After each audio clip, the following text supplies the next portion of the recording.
I am a part of this house too. I am your family member, you know. My mother-in-law Phyllis snickered when I said that. Huh? Who are you? Who do you think you are?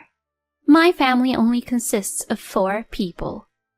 No matter what I do, my mother-in-law seems to treat me like a stranger. I ran out of patience and decided to go back to my parents' house. When my parents heard what I had to say, they were furious. I will have a nice chat with them. But I calmly replied to my parents, Don't worry, I've already got my revenge from them. My name is Brianna. I'm 34 years old and I work from home. I recently got married to a man named Todd. We met at a matchmaking party held by my friend. Working from home, I rarely met anyone, and my friend, who was worried about that, set up the matchmaking party for me. All my life, I have been devoted to my studies, and my love life was secondary.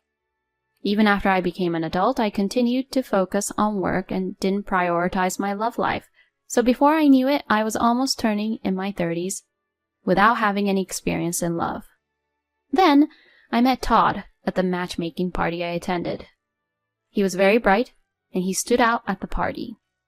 I was very nervous because it was my first time to attend a party like this, but he talked to me a lot, and I was able to fit in well thanks to him. Then we changed seats, and everyone started talking to their neighbors, and I ended up next to Todd. So we talked about a lot of things. Huh. Brianna, you work from home. That's so cool. It sounds like what people would do nowadays. Oh, you think so? Personally, I think it's pretty dull. That's not true. You should have more confidence in yourself. I was glad he complimented me like that. And he even asked me out on a date. I had been attracted to him from the party, so I said yes to his date request, and we went out together on our day off. He was very interesting to talk to, and he kept leading me and pulling me along to do some things on the date. I was quite reserved when it came to romance, so I think a type like him was a good match for me. We even got married a year after we started dating. I was surprised that I got married much quicker than I had imagined. But I was very happy that he proposed to me and I wanted to marry him. Besides, I felt like I was at the right age to marry him, and I think he had that same idea in mind. Well, that's what I at least thought so at the time. Then we greeted each other's parents. There I met my in-laws for the first time. Hi, it's nice to meet you. I'm Brianna. Hi, nice to meet you. We are Todd's parents. Thank you for marrying such a boy like him. Hey, Mom, what do you mean? Oh, you're right. I used the wrong word. Thank you for marrying such a guy like him. What? That didn't change anything. I was so amused by the exchange between him and his mother that I let out a laugh. At first I was nervous about the wedding greeting, but thanks to his mother I felt relaxed. From then on, the wedding greeting proceeded in a pleasant atmosphere from start to finish. Brianna, I'm looking forward to being your family for a long time. Yes, me too. Thank you very much. After that, the meeting between the two families was successfully completed, and Todd and I had a nice ceremony. All my friends attended the ceremony and congratulated me greatly for my marriage. I was very satisfied that the wedding ceremony was done exactly as I wanted it to be. After the wedding, my husband and I went on our honeymoon. It was my first time to go abroad, and I was very impressed by how wonderful it was. It was to Maldives, and it was a valuable experience for me as I had never left the U.S. before. I would like to travel abroad regularly in the future, is what I thought to myself. Then my husband and I returned back to the U.S. Our joyful newlywed life was about to begin. I excitedly got off at the airport. Then my husband said this to me. Actually, I have already prepared a room for us to live together. Oh, really? Yeah, I've already moved my stuff, so all I have to do is move Brianna's stuff. Why don't we pack up and move in together now? Yeah, I will. I was surprised, not knowing that my husband had done that as a surprise. But I was very happy that he was thinking like that to make our newlywed life better together. Then my husband helped me pack my belongings. As expected, it was difficult to finish packing in one day, so we divided it into 2 or 3 days and packed little by little. We decided that if we were going to spend a few days, we should call a moving company, so I had my necessary belongings loaded onto a truck, and my husband and I drove to the new house. I was excited to get in the car with my husband, but I felt a certain discomfort on the way. The roads around here do look familiar. I remember there's a supermarket here, and I think I have been here once. My husband entered a residential area, and it was at this point that I finally realized where we were headed. Hey, could this new house be... When I asked him that, he turned the wheel and said, My parents' house, of course. What? I said so, feeling really surprised. Wait a minute. You mean we're going to live with my mother-in-law and father-in-law? Yes, that's right. What? I didn't hear anything about this. Well, that's because it's a surprise. What the heck? I'm not at all happy about that surprise. As I was turning pale, my husband saw my facial expression and became grumpy. What? You don't want to live with my parents? No, that's not it, but I just wanted you to discuss such an important matter naturally to me, instead of keeping quiet about it. But if I do that, then it wouldn't be a good surprise. And that's why I said there's no need to make it a surprise. I was a little irritated that my husband, who couldn't understand my feelings and my tone, became a little colder. My husband became even grumpy and said angrily, What's with that attitude? You're the one who married me and married into my family. What your husband says is absolute. Don't be selfish and just do what I say. I was so surprised at the change in my husband's attitude that I froze. My husband had been very kind to me when we were dating and had been a gentleman to me. But he was a different person in front of me right now. We got here, so get off. I had no choice but to get out of the car. Then my mother-in-law Phyllis came out from their house. Todd, Brianna, welcome home. Saying so, Phyllis greeted us with a huge smile. I was surprised by my husband's sudden declaration that we were going to live together, but the fact that Phyllis greeted us so kindly made my anxiety disappear a little. My parents-in-law are nice people, so living together might not be hard. Well, if possible, I wanted to live only with just the two of us at first. I've already asked the movers to move my stuff, so there's no backing out now. I was not convinced, but I had no choice but to move in with my in-laws. But this decision was a huge mistake I had made. I should have left my parents-in-law at that time, even if I had to throw everything away. I went to my in-laws' house with a lot of anxiety. On the first day, my in-laws treated me kindly, and I felt a little calmer. However, I felt a little distrustful towards my husband. I wondered if that overbearing attitude of Todd was his true nature. At dinner that night, my husband was in a good mood after having his favorite food delivered to his house, so I did not know if it was his true nature or not. But the next day, I would soon regret coming to this house. When I woke up in the morning and went to the living room, Phyllis had a scary look on her face. Good morning. I thought she might be angry, so I greeted her quietly. But Phyllis did not respond back and ordered me to make breakfast as soon as possible. When I was being stunned, Phyllis looked annoyed and yelled at me. Why are you just standing there? Get moving. Prepare breakfast. I had no choice but to stand in the kitchen after being yelled at like that. But I didn't know where the cooking utensils and seasonings were, and I didn't want to be asked to cook a meal for the family all of a sudden. As I fumbled around, Phyllis let out a deep sigh. Oh, no. You can't do any housework at all, can you? You are useless as a wife. I don't know why she'd say that to me. Then Phyllis glared at me. What's with that face? Huh? You're making a face like you're trying to go against me. Oh, no. You're a cocky wife, you know. You've married into this family, and you have to do as we tell you to do. I was completely speechless.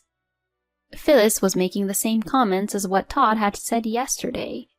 Perhaps the true nature of the people in this house is the same for everyone, and they intend to treat the wife as slaves. As I was preparing breakfast with this thought in mind, my husband and father-in-law, Dan, woke up. My father-in-law said one word. Coffee. As I was concentrating on preparing breakfast, I heard Dan's angry voice. Hey, you! I said coffee. Can you not hear well? Dan apparently said that one word coffee to tell me to prepare coffee. I was surprised, but quickly prepared the coffee. My goodness, what a useless wife you are. I guess you haven't done any housework in your life, have you? Dan sipped his coffee while saying such a thing. I realized that not a single person in this house was on my side, and for the rest of the day my in-laws were always trying to bully me. You're the housewife, so it's natural that you have to do all the housework. It's only natural, since Todd is the one who feeds for you. My in-laws would say things like that. I explained many times that I work from home, but they would not listen to me. My husband's goal seemed to be to take me to my in-laws and use me as their housekeeper, and they didn't even feel guilty at what they were doing to me. You better listen to my mother and father. If I hadn't married you, no one would have taken you in as a wife. My husband would often verbally abuse me like that, and every single time I heard him say those things, I got depressed. When I didn't rebel and did as they said, my in-laws got more and more out of line and stopped treating me like a person. First of all, they stopped calling me by name and only said, "Hey, you!" Then they started to use words to denigrate my personality on a daily basis. My in-laws kept saying, "You parasite." And before I knew it, my husband started calling me a parasite too. I wanted to leave this house, but I knew that if I just ran away, I would end up not being able to have a chance to get back at them. My in-laws would probably go around telling my neighbors and relatives that I was a terrible wife and made me look bad. I cannot allow that to happen. I was actually looking for an opportunity to revenge on my in-laws. That's why I've been going through these hardships. In the midst of all this, something happened that was indeed unbearable for me.